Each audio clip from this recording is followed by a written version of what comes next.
con el saber de Delia, de Mariana, de Omar, les digo los nombres porque ya son, digamos, amigos, de Susana.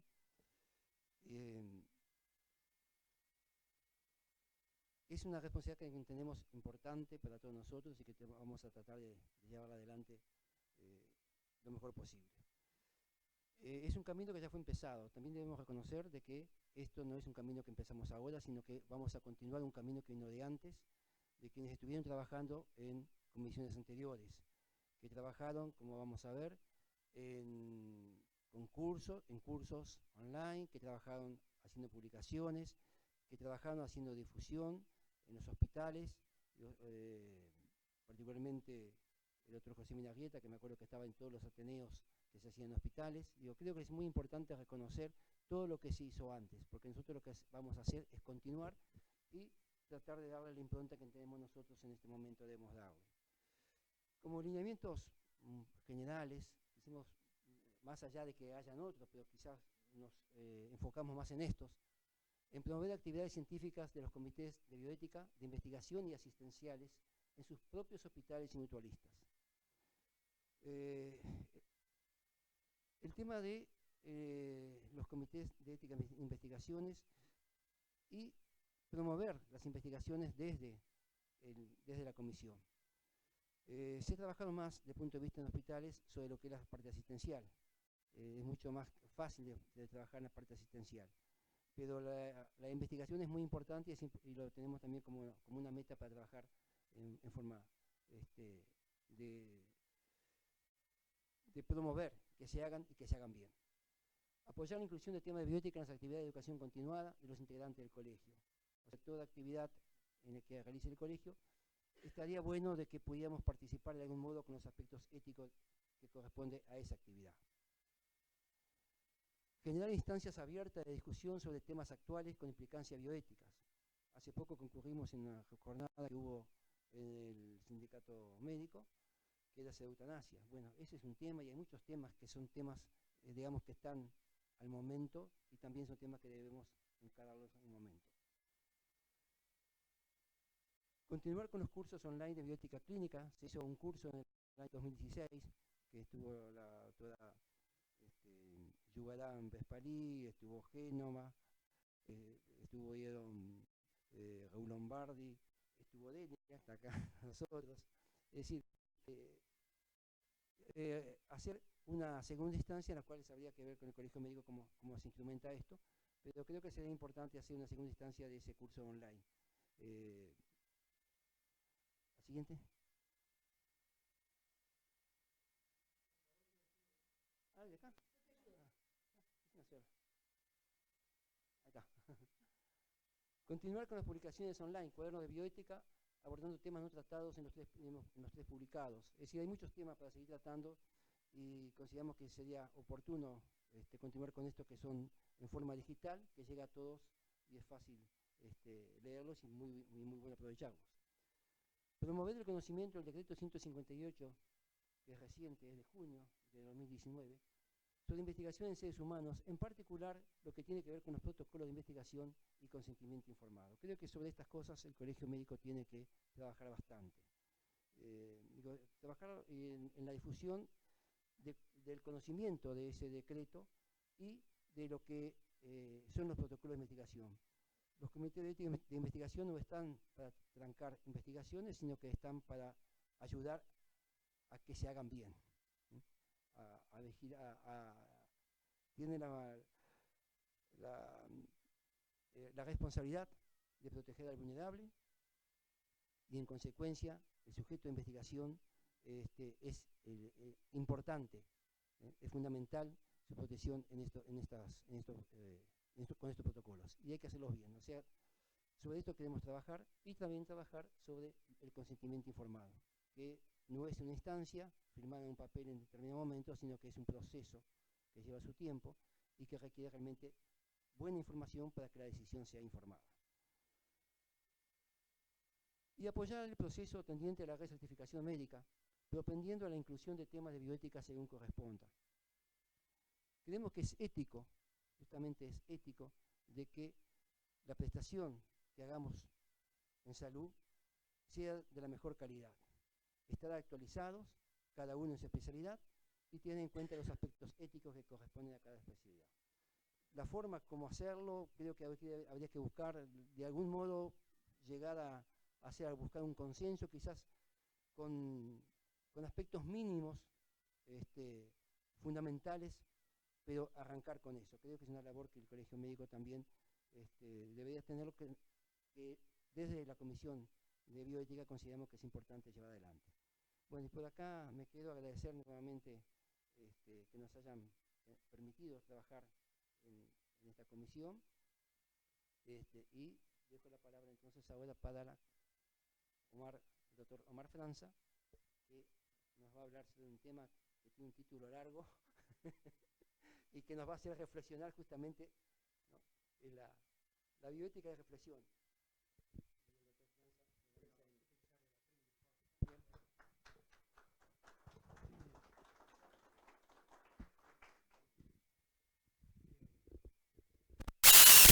Si hablo bueno. Bien. Bueno,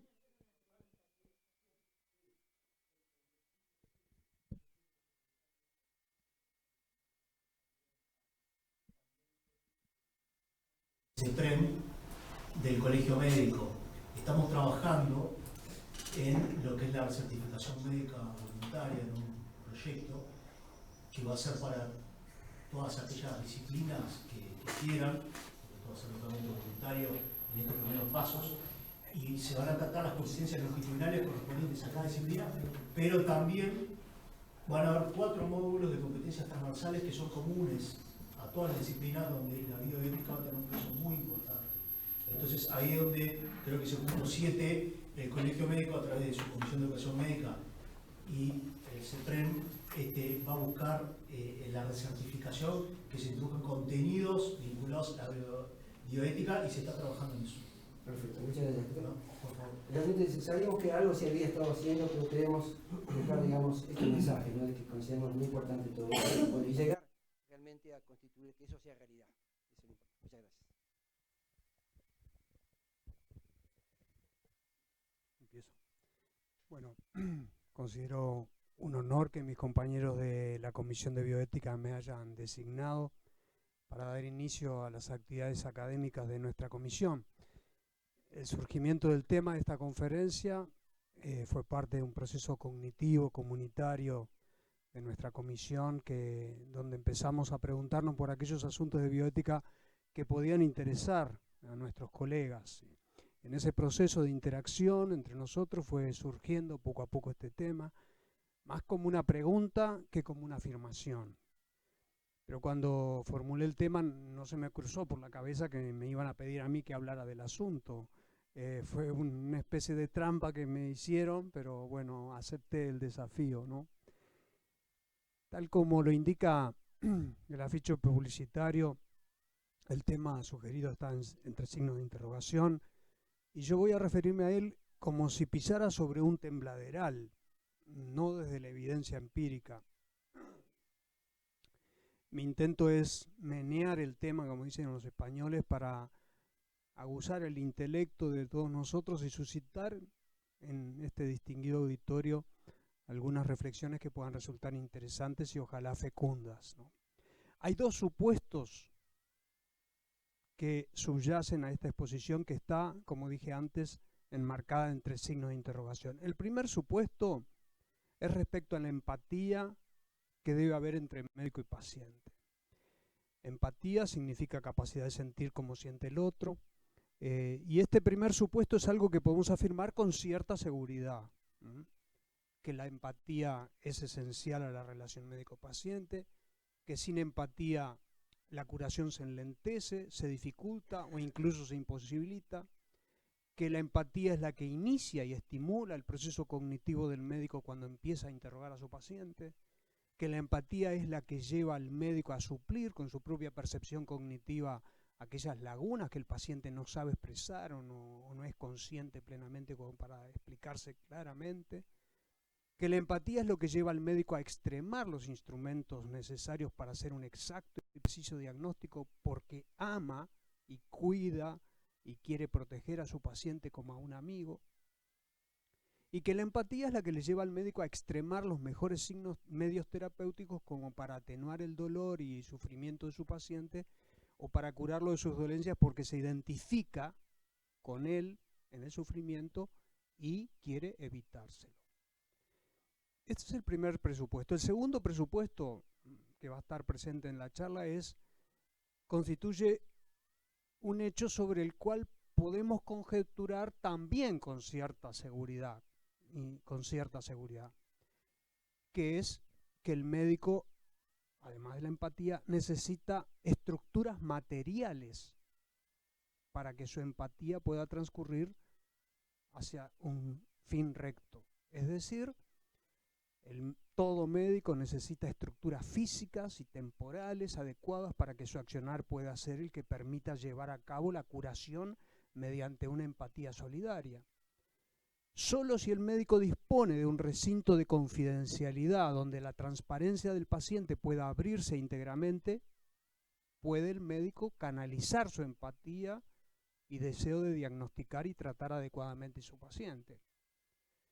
Solo si el médico dispone del tiempo necesario para poder empatizar con su paciente y poder aplicar los medios diagnósticos en el tiempo correcto, podrá interactuar amigablemente con su paciente de forma adecuada a la curación.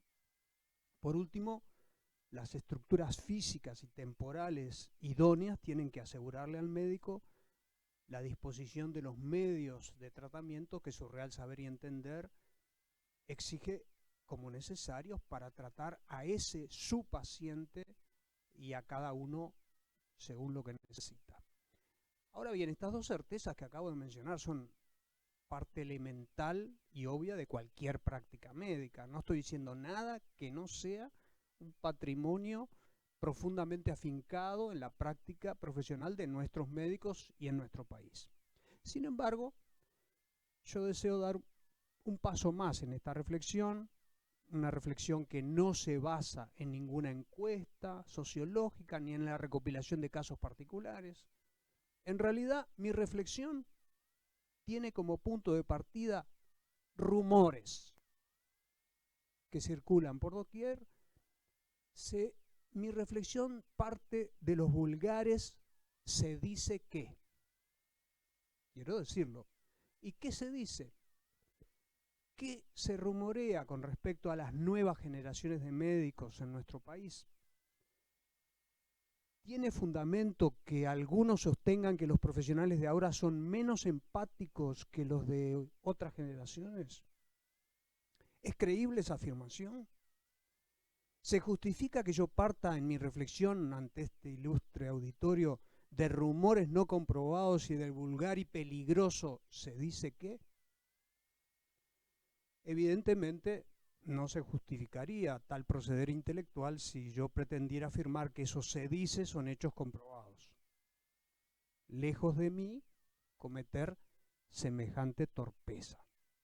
No obstante, podemos atender a los rumores y al "se dice que" si el objeto de esos rumores nos ayuda a prevenir posibles y eventuales disposiciones cognitivas y afectivas perniciosas por parte de nuestros colegas, es decir, si nos permiten generar anticuerpos ante conductas y actitudes contrarias a la práctica médica correcta y que puedan estar acunándose entre nuestros jóvenes médicos.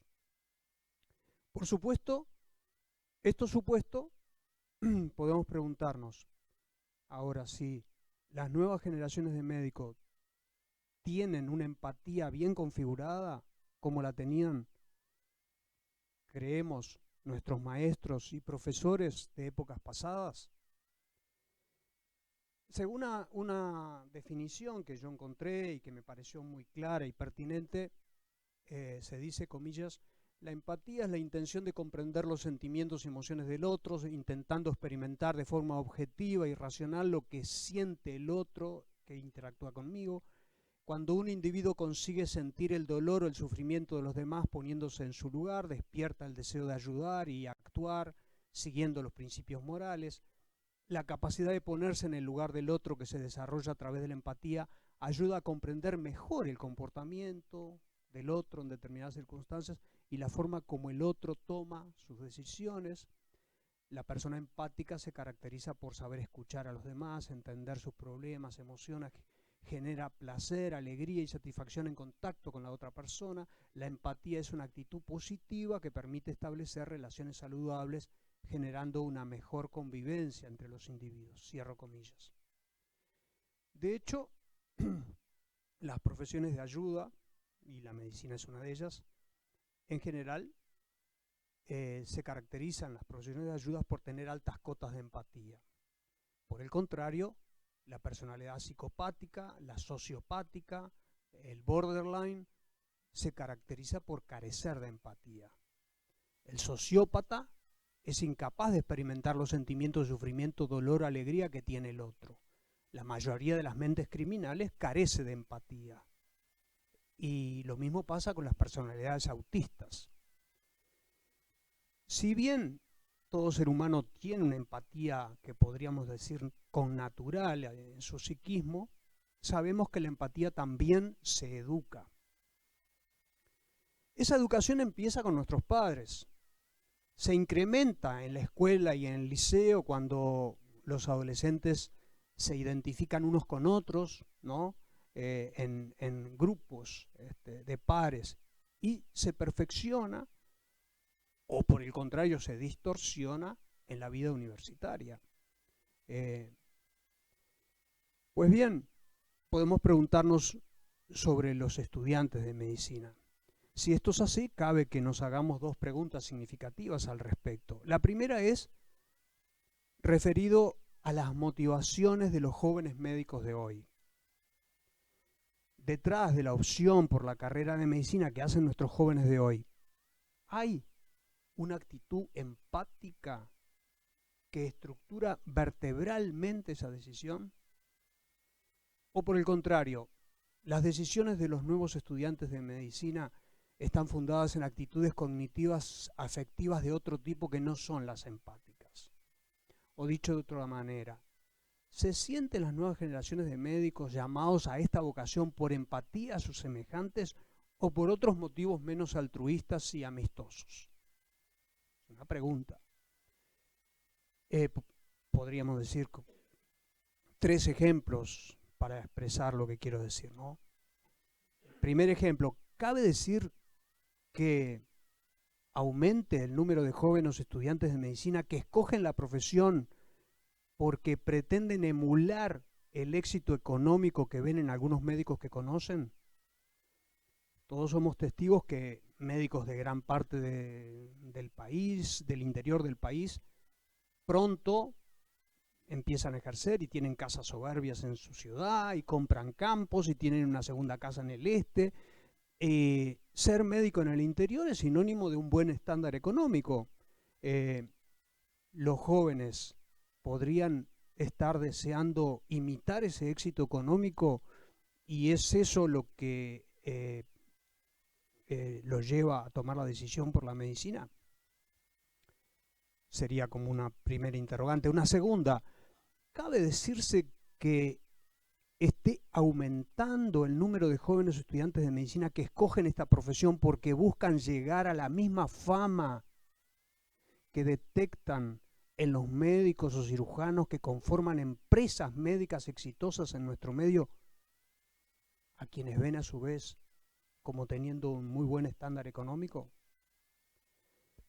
Y cabe un tercer tipo de pregunta respecto a esto. ¿Cabe afirmarse que esté aumentando el número de los estudiantes de medicina que escogen la profesión motivados primariamente por un espíritu investigativo o una inquietud intelectual personal por conocer los mecanismos fisiológicos o patológicos del ser humano, pero no por un primordial interés empático, curativo para con el otro necesitado?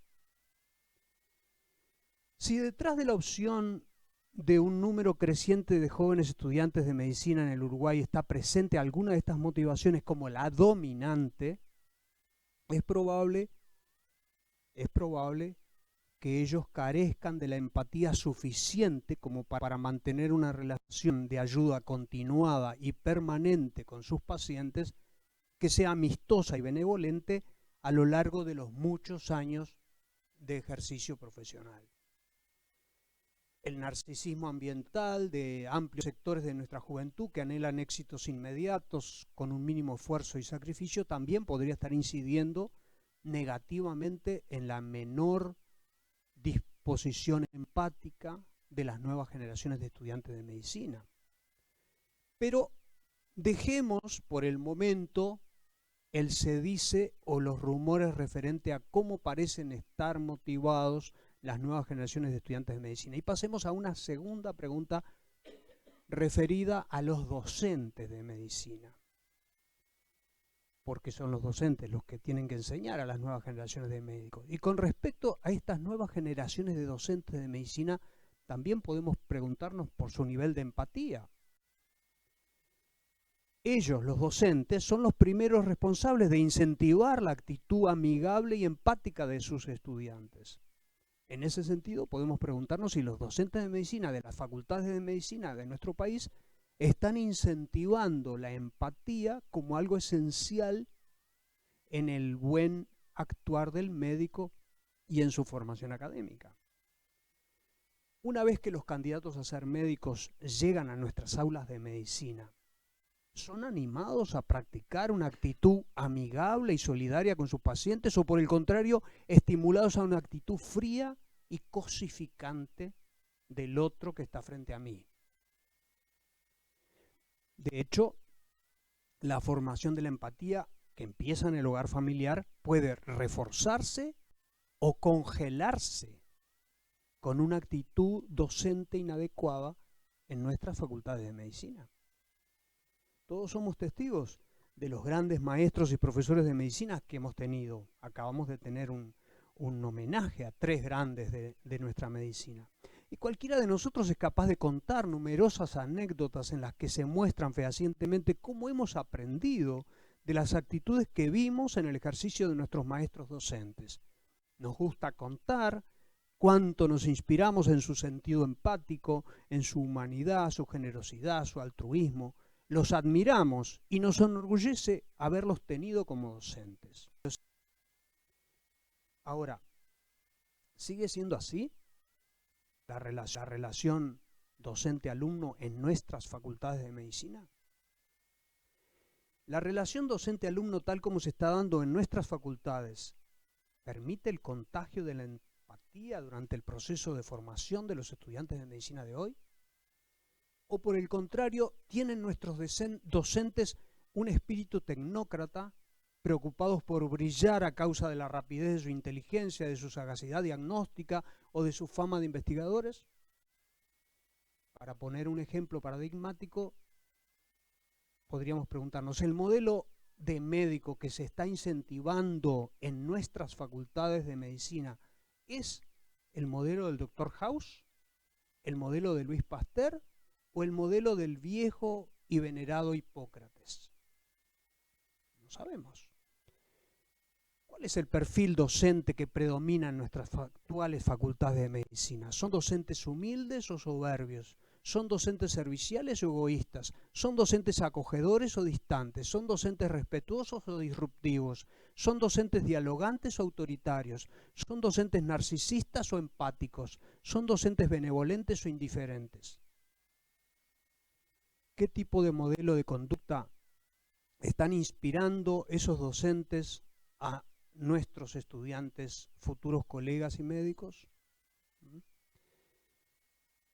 Cabe que nos preguntemos ahora, en tercer lugar, por los pacientes. La otra parte, ¿no?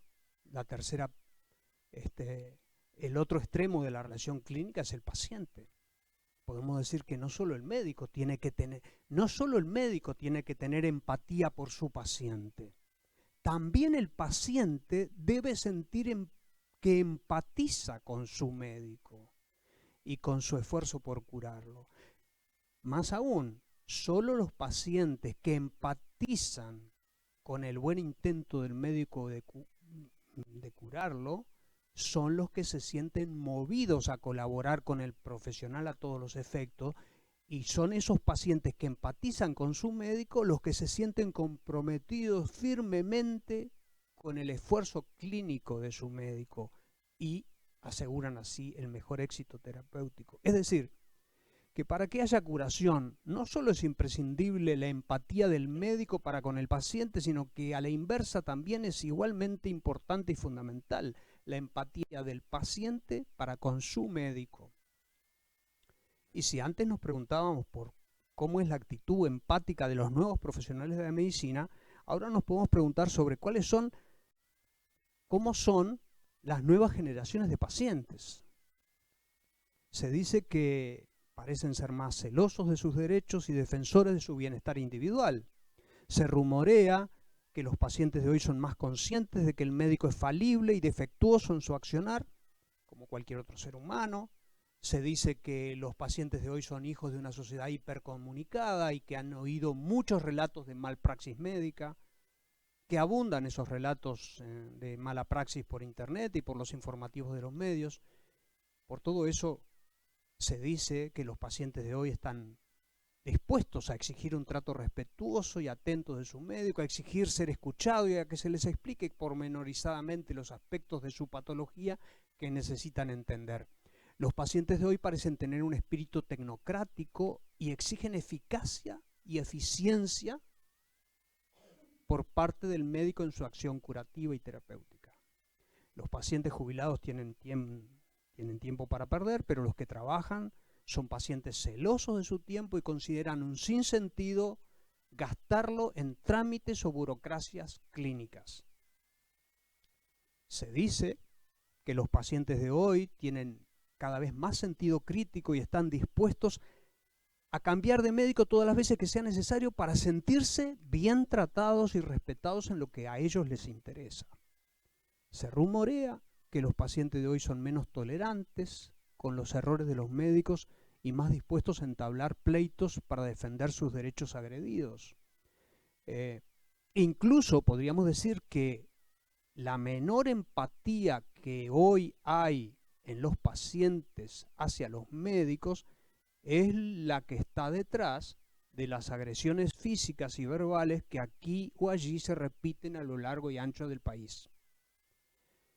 Se dice que un sector creciente de pacientes no va al médico como a un amigo, su consejero o su orientador, sino van al médico como a consultar a un funcionario de la mutualista o de ACE que tiene que diagnosticar rápido y sin equivocarse y aplicar tratamientos que sean eficientes y de bajo costo.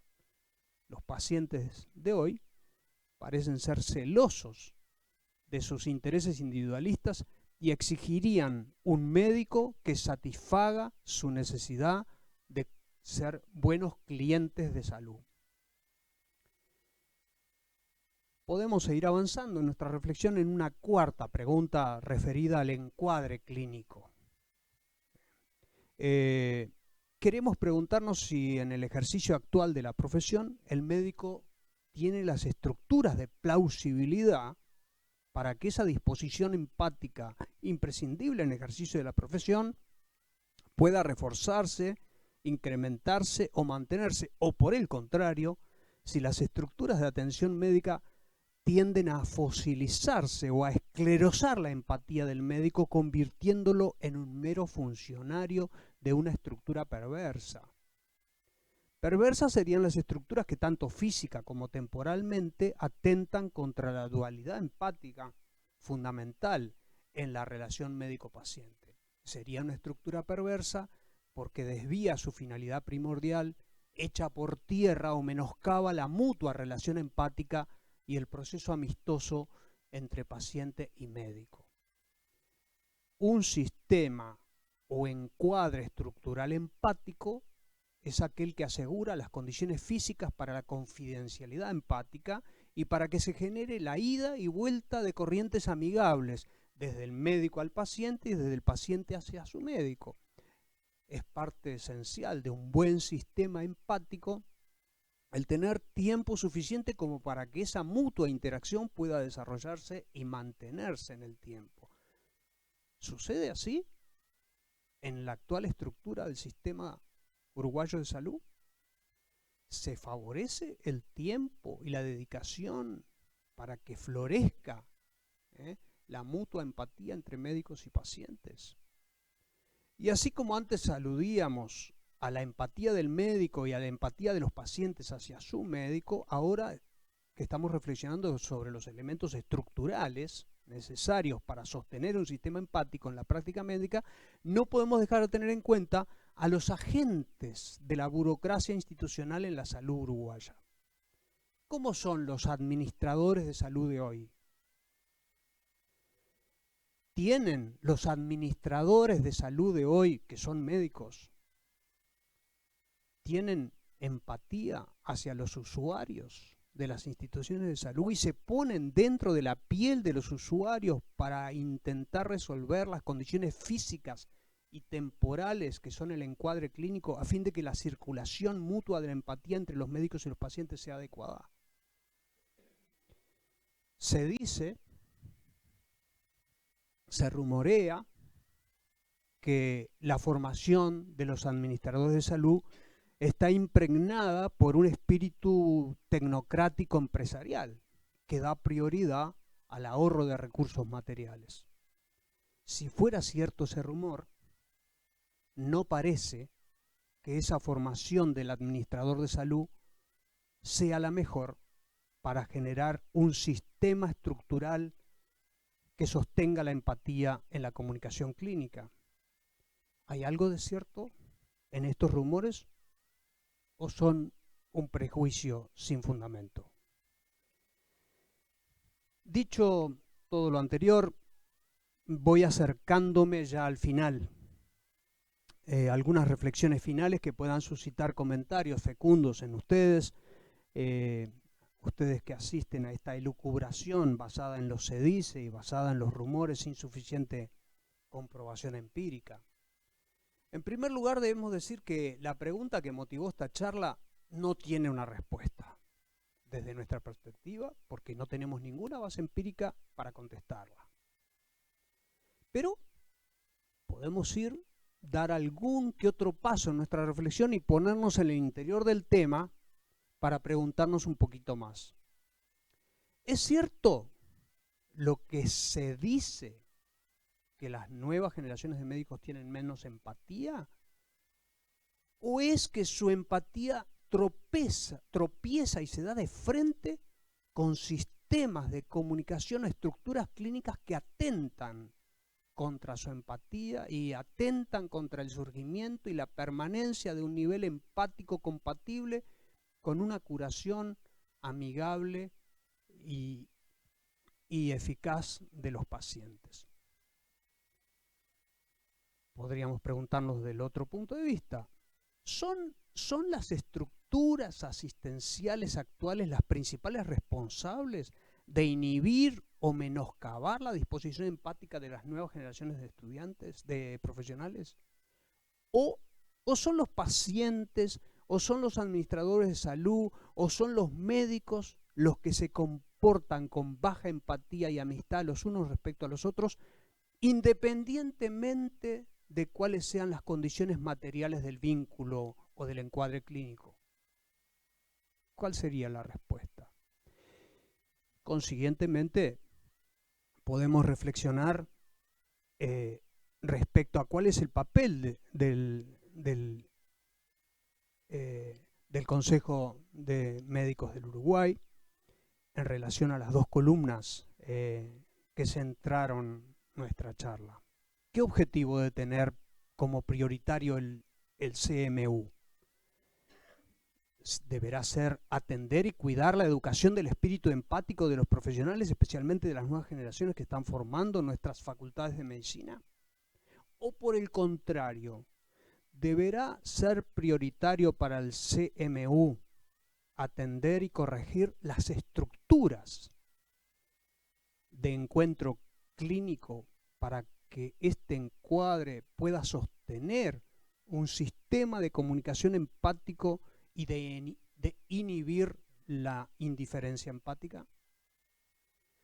¿Tendrá el CMU que buscar incidir en la mentalidad y en la formación de los administradores de salud, en la medida que ellos son los gestores de las estructuras clínicas del ejercicio de la profesión? Las respuestas a estas interrogantes no son obvias. Dependen de un diagnóstico certero que yo no dispongo en absoluto y que lanzo como desafío futuro a este ilustre auditorio. La responsabilidad ética del CMU respecto a este tema sería, a mi humilde manera de entender, llegar a detectar a través de un diagnóstico lo más certero posible cuáles son las variables que pueden mejorar una y otra columna del sistema empático al que me he referido en esta exposición. Una opción teórica sería tratar de buscar el cambio simultáneamente en ambas columnas, la columna subjetiva y la columna estructural. Es decir, en la subjetividad de la empatía y en las estructuras clínicas o en el encuadre clínico objetivo capaces de sostener la empatía mutua entre paciente y médico. Pero, ¿cabe que la opción por enfatizar una de esas dos columnas pueda ser más y mejor que la otra?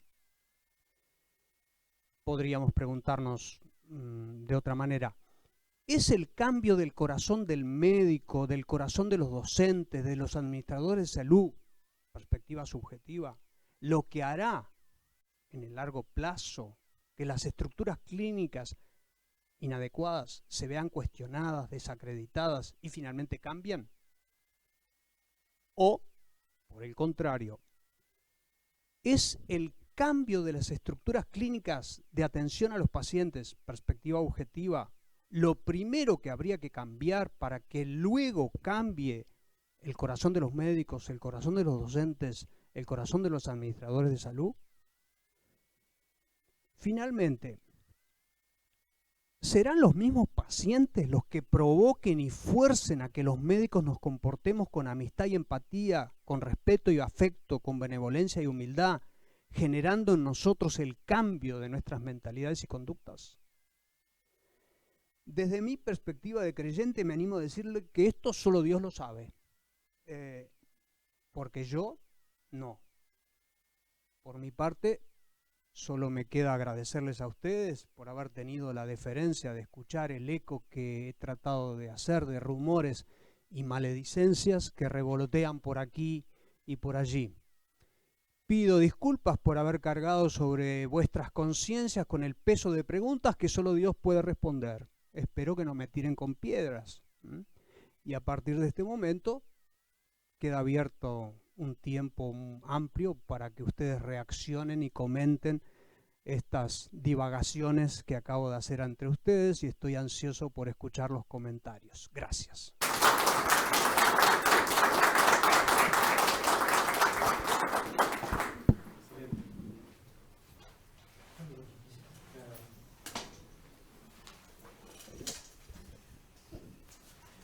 En primer lugar, agradecer la excelente exposición, que sin lugar a duda es un disparador que nos pone a pensar, ¿no? Yo lo escuchaba atentamente y casi es esa respuesta que todas las hipótesis tienen cabida a responderlas, ¿no? Y es muy interesante, y sí, me parece que en realidad, humildemente, pienso que hay que tocar un poquito en todos esos sectores que nombró, porque, como decimos siempre, el resultado final de nuestro actuar diario, que va en la calidad asistencial que podemos ofrecer al usuario, y como también digo siempre, que no nos olvidemos que usuarios somos todo, y en ese sentido nosotros sí también vamos a ser usuarios. Por ese lado también me parece que es un gran punto para que el sector médico pueda empatizar.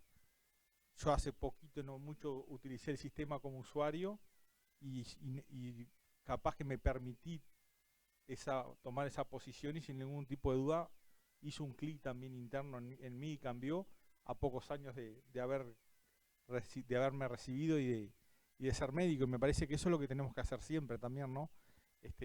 Hacer ese trabajo de ponernos en los zapatos del otro, porque podemos cambiar mucho. desde, como digo siempre, desde darle una respuesta al usuario que está caminando dentro de la institución de salud y no sabe para dónde ir, de acompañarlo, esas pequeñas cosas que capaz que no pasan por lo médico, por recetarle algo, por indicarle algo que para su patología lo necesita, pero que todo el bien que le puede terminar haciendo al usuario también, ¿no? Desde ese pequeño detalle comienza ese trabajo empático, o sea que sí, ni que hablar. Eso ahora me parece la magnitud del tema y de todo lo que tenemos para hacer. Así bueno, agradecido porque nos llevamos muchos deberes para pensar cada uno en la almohada y después despierto, y bueno, muy contento de tener un nivel como primer disparador de esta comisión de bioética, de esta magnitud y de esta reflexión, así que una vez más muchas gracias. Bueno, muy buenas las preguntas finales, pero sobre los se dice primeros, ¿no? ¿Viste? Yo trabajo con estudiantes de medicina a lo largo de toda la carrera. No son, y trabajamos en talleres, o sea que uno sabe lo que piensan. Ni son más interesados, ni más interesados en el dinero, ni en el ascenso social que lo que eran los compañeros nuestros. Eso realmente siempre hubo quien entró a la medicina por amor y siempre hubo quien entró a la medicina pensando que podía ascender, y ahora hay otras carreras en las que haces mucho más dinero que en la nuestra, por lo menos en salud pública y en bioética, que es lo que hago yo. Pero, y lo otro es esa idealización del pasado. Tuvimos algunos profesores empáticos, pero también teníamos a los pacientes desnudos en los anfiteatros, a las mujeres en camillas ginecológicas en el anfiteatro, a pacientes metidos en investigación sin que nunca supieran que estaban investigando con ellos. O sea, no, el pasado no fue mejor. Realmente el pasado fue peor, mucho peor. O sea que, ojo, claro, ojo con eso. Ahora, las preguntas que vos planteás, sí, ¿cómo podemos hacer para tener estructuras donde pueda realmente darse la relación, ¿no? Y es distinto, yo que sé, una policlínica rural como donde trabajaba mi esposo, donde conocía a todo el mundo, antepasados y nietitos, de trabajar haciendo una guardia, irte. El administrador de salud tiene que asegurarse que los recursos alcancen para todos hasta el fin del mes, ¿no? Pero también puede organizar mejor, porque también uno sabe que como paciente no lo dejan dormir porque nadie se preocupa de que no haya ruido en los corredores. Nadie se preocupa de por qué el cambio de guardias a las 12 y no a una hora decente. ¿No? Hay una cantidad de cosas que hacen que uno se sienta maltratado como usuario, que no tiene nada que ver con ser eficiente en el uso de recursos, es simplemente ser ignorado como usuario, ¿no? Y eso es culpa, como salubrista, es culpa de los administradores también, en cómo organizamos la prestación.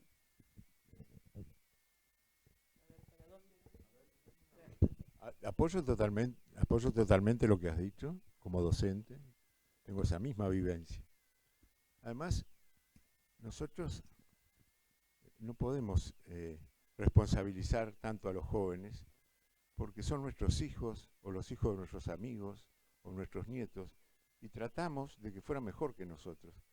Entonces, me parece hasta imprudente faltarles tanto el respeto, achacándoles actitudes que toda la vida tratamos de que no las tuvieran, y sería también un fracaso haberlo formado de esa forma. Yo creo que no son ni mejores ni peores de lo que fuimos nosotros.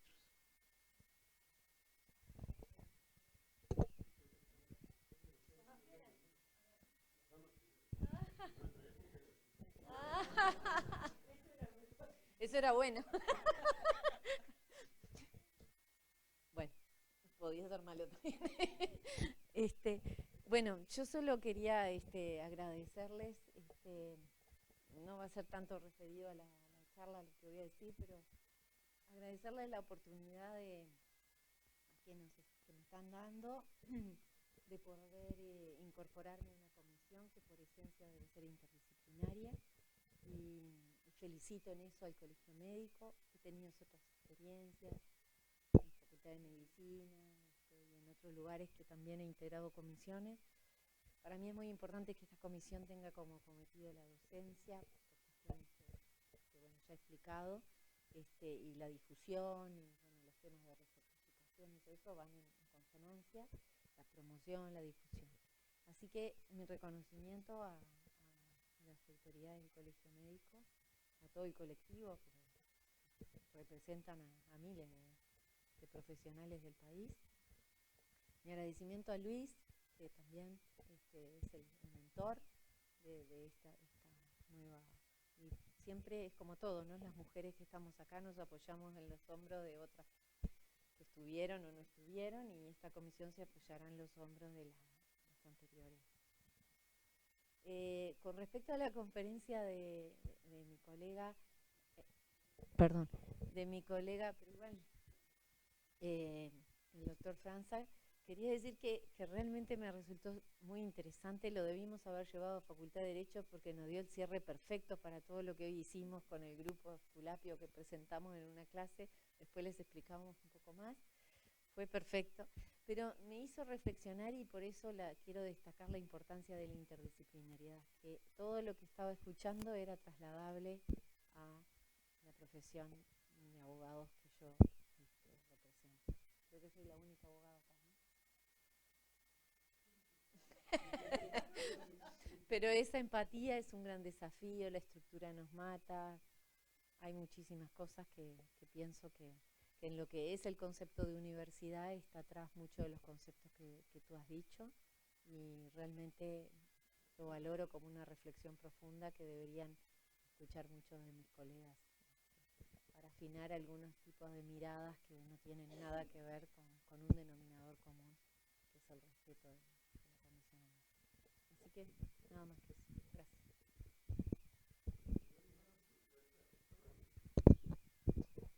Bueno, gracias Omar por el aporte tan removedor. Yo diría que de esa enorme cantidad de preguntas que tú hiciste, hay una respuesta general, me parece, y hay un poco de todo. Creo que hay un poco de A y un poco de la opción B en cada uno de los planteos que vos hiciste. Y creo además que todo esto se inserta en un ámbito más amplio, que va más allá de la estructura asistencial, que es el contexto en que estamos viviendo, la sociedad. Y ahí yo destacaría la posmodernidad, la posverdad como elementos fundamentales y que condicionan todo este tipo de respuestas.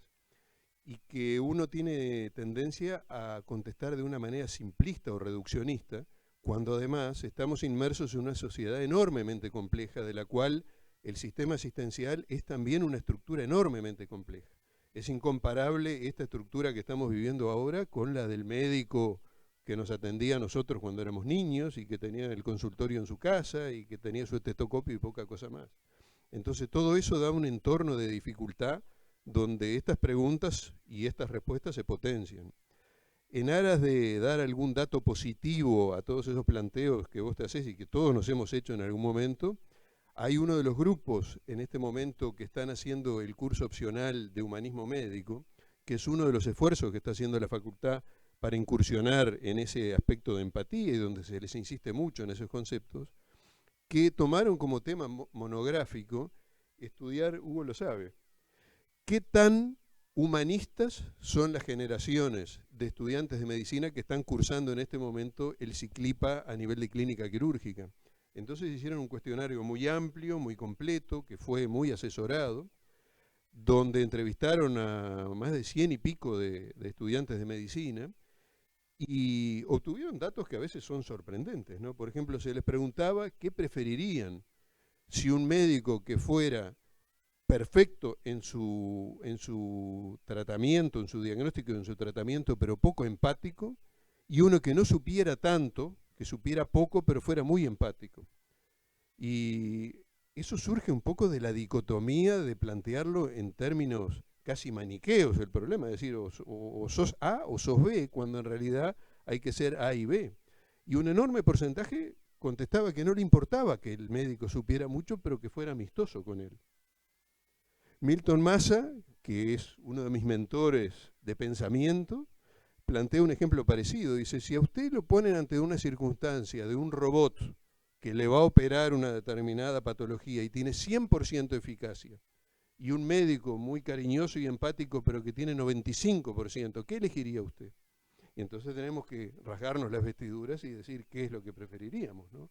Lo cual tampoco es un argumento para despreciar uno de los capítulos de lo que necesariamente debe ser un médico. Debe ser un poco de las dos cosas y diríamos mucho de las dos cosas.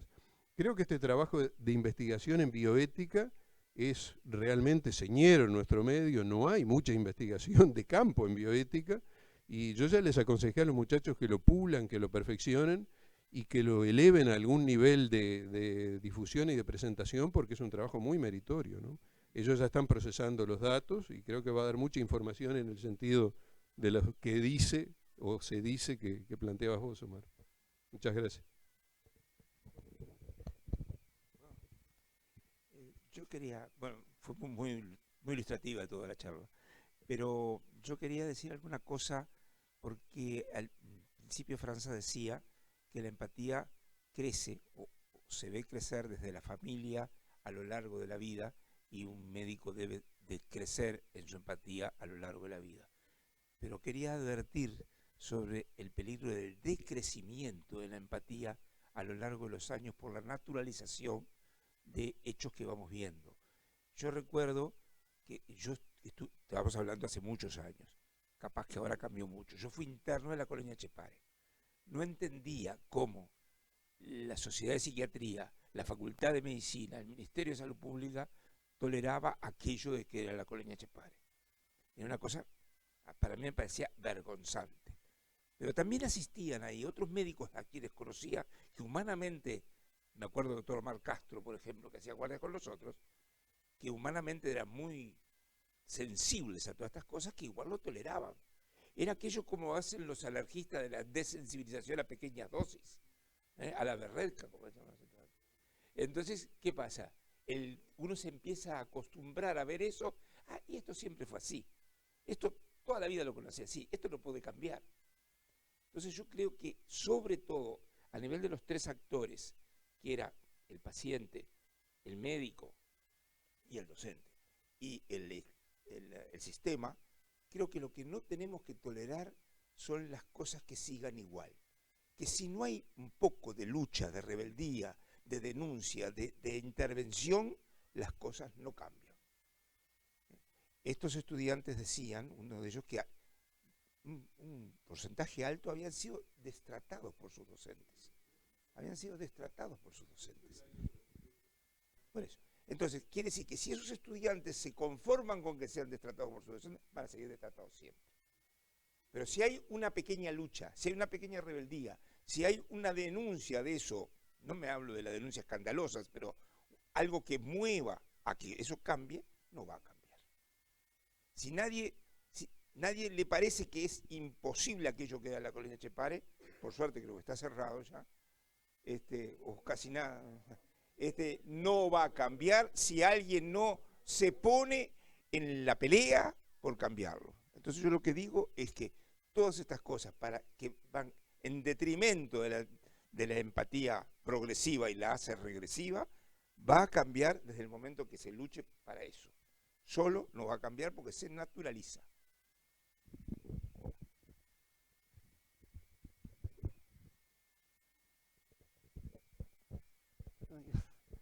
La bioética es reflexión, ¿verdad? O sea, acá hemos estado todos reflexionando en este momento. Y hay una cosa que siempre entiendo, de que el ejemplo es lo que mejor sirve. Y cuando hablamos de la docencia y docentes empáticos, es importante en la docencia transmitir eso, porque más allá de los conocimientos científicos que se tengan, que se aprenda, todo lo práctico, en lo humano es el mirarse con el otro, y es el aprender del otro. Y en la docencia, los alumnos siempre tienden a parecerse en algo al docente, si es que lo considera un buen docente, alguien que le enseña. Si alguien que le enseña prácticas médicas buenas, seguramente se va a tratar de ser un poco un reflejo de eso. Entonces creo que acá son muy importantes las actitudes. El pensamiento, la expresión de las cosas que se dice, la enseñanza, y las actitudes. Creo que es lo fundamental. Y en bioética, todas estas cosas que se hablan desde el punto de vista de humanismo, toda la docencia en humanismo, es la cosa que lleva adelante a que estos vayamos mejorando. No sé si estamos peor o mejor que antes, pero creo que lo importante es mirando hacia adelante, tratar de ser mejores.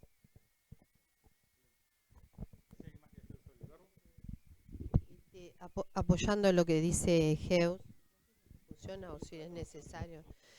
Apoyando lo que dice Geuss, como todo en la medicina, uno no aprende a operar operando al primer paciente, aprende viendo operar, aprende ayudando a operar y después aprende a operar operando. La bioética, la relación humanista que la medicina tiene con el paciente, precisamente es otra cosa que se aprende viendo cómo los docentes o los otros médicos, y en ese sentido todos somos ejemplos, seamos docentes o no seamos, de cómo tratamos al paciente en una relación humanista. Es un vínculo humanístico por excelencia. Y es como decía acá el compañero, ese vínculo está inmerso en una sociedad que va cambiando. No hubieron, con respecto a lo que dijo la compañera, no hubieron ni peores épocas ni mejores épocas. Cada uno hizo lo que pudo hacer según su circunstancia histórica. Quiero decir, yo lo homologo mucho a cuando hablo de mi especialidad, yo soy ginecóloga, que mucha gente bastardea la asistencia antigua del parto y habla de violencia obstétrica. En el momento en que se hacían enemas o se rasuraba una paciente, era lo que en ese momento del conocimiento científico uno pensaba que era lo mejor para la paciente, no era que estaba ejerciendo violencia. La violencia es una cuestión premeditada para hacer daño al otro. Y en esto pasa exactamente lo mismo. Cuando exponíamos en un anfiteatro a una paciente, recordemos, sin ir más lejos, que eran perseguidos los médicos que hacían disecciones cadavéricas, y todos sabemos el aporte que a la anatomía y a la anatomía quirúrgica hicieron las disecciones cadavéricas, pero en su momento histórico eran perseguidos. En este momento, como él dijo, estamos en un momento histórico en que la sociedad toda, no los médicos, tiende a ser más individualista, menos empática con el de al lado, ¿verdad? Y entonces nosotros tenemos que llevar la bandera como médicos, porque es una de las profesiones más humanistas que conozco, para tratar de lograr la empatía con el otro. Con el otro, cuando digo con el otro, digo con el paciente, digo con los colegas, digo con los que nos asisten en nuestra tarea, como el otro personal de salud que no es médico, con todo el mundo. Y tenemos que realizarlo y tenemos que enseñar a los que vienen atrás nuestro con el ejemplo y, por supuesto, con todas estas iniciativas de bioética. Por supuesto que uno de los pilares del colegio, yo soy secretaria del colegio médico, uno de los pilares fundamentales que están en la base de la formación del colegio es apoyar la bioética y la ética en el ejercicio de todos los colegas. Así que les agradecemos nosotros, el colegio, a ustedes, que estén con esta bandera y que el colegio los pueda ayudar. Es un placer para nosotros. Para dar cierre, si les parece, y final, capaz que voy a invitar a los consejeros nacionales presentes que, siguiendo con ese agradecimiento del Colegio Médico, queremos hacerle un pequeño presente y un reconocimiento a los integrantes del tribunal de la Comisión de Ética. Los invito a los consejeros nacionales.